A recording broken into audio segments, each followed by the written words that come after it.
First of all, I want to thank everybody for taking time out of their busy schedules to view this webinar. We've had a lot of very, very good feedback on it. In fact, going through the list of people that are on this webinar right now, I always find it interesting because it seems like I see over the course of the years, I've seen numerous times where you see the same person's name a few different times. And one of the reasons is, at least the feedback that I get, is there's a lot of very, very, very technical information here. And to be able to try to absorb all of it in one shot, it's pretty hard. So you see people definitely pick it up a few different times, pick up nuggets each time, and watch it consistently. So again, thank you very much for taking time out of your schedules. For those of you who don't know me, my name is Jason Spangler. I'm the flooring division manager here at Wagner. I'm responsible for not only the concrete side of moisture measurement business, but the wood flooring side with our line of small hand meters for testing moisture in wood subfloors and for finished wood product. At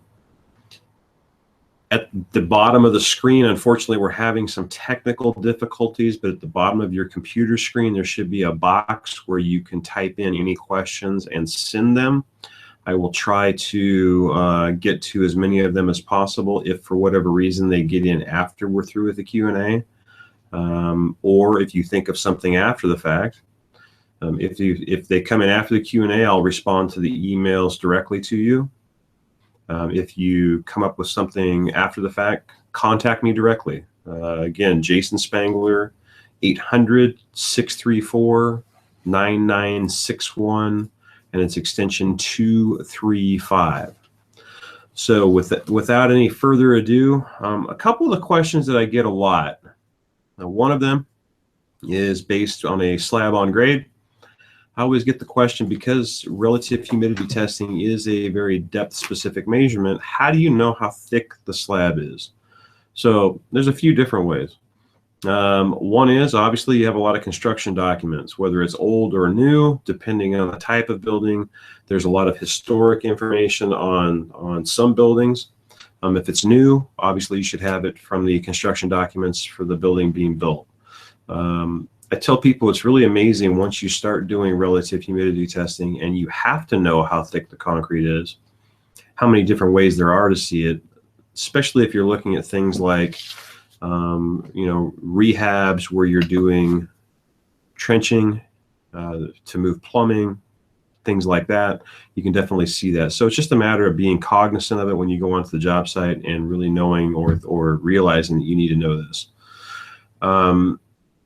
The other way is that you have people will actually take and drill smaller diameter test holes in a couple of different spots, and they'll drill all the way through the concrete.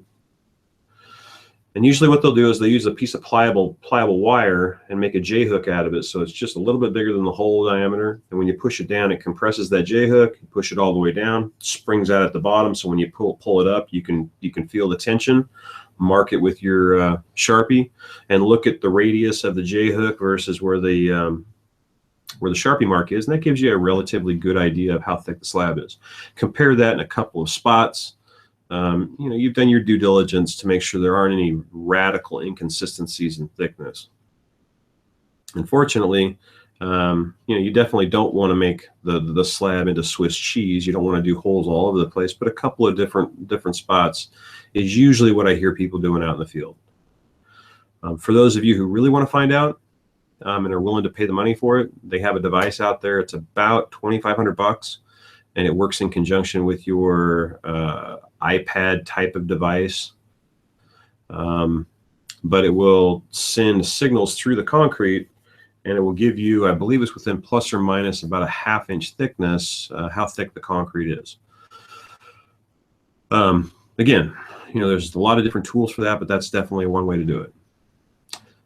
The other question I get a lot about is the pan decking, and as far as taking measurements on pan decking, because you have an area of the pan deck that is thinner concrete than other areas, and people are always wondering, A, how do you find the thick areas, or how do you know exactly where to place the sensor? So the first thing is ASTM standard is completely silent on this situation right now. So we're kind of left to what really is going on out in the field, and what we recommend as a manufacturer. What we'll recommend is to cover yourself is that you identify the thickest areas of concrete and then drill 40% in those thickest areas of concrete. That way it allows you to make sure that you are, worst case scenario, getting the information that you need. Question comes up, how do you find the thickest areas? Well, they make some fairly inexpensive metal detectors that look a lot like stud finders for walls. And they usually have a good enough signal to be able to penetrate and grab the high spots of the metal pan decking so that you can scan across one spot, mark that, scan across again, mark the other spot, and then in between those two spots is where your thickest area is going to be. Drill your 40% of what that measurement is and install the probe.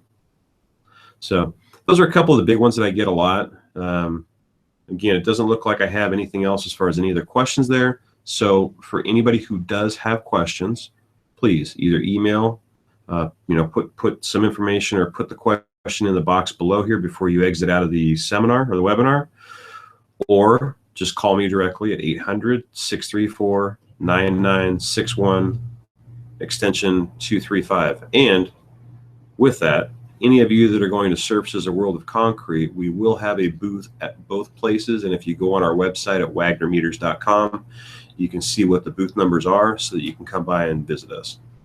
Thanks and have a great day.